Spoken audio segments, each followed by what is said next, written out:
The topic of today's sermon is don't allow sin to drag you down.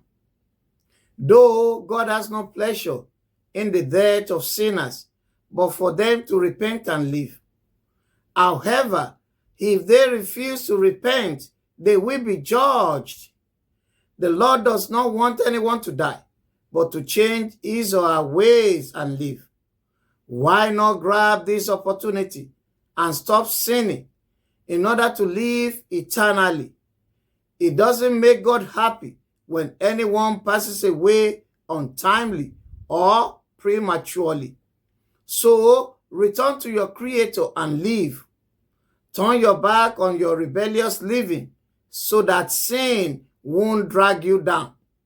Turn away from your sins and come back to God in order to live forever. This is according to the scripture, the book of Ezekiel, chapter 18, verse 32. And now read, "For I have no pleasure in the death of one who dies, says the Lord God. Therefore turn and live."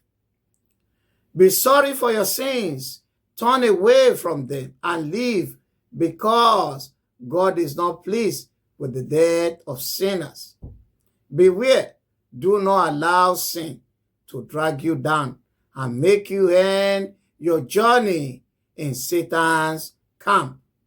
May the Lord bless his words.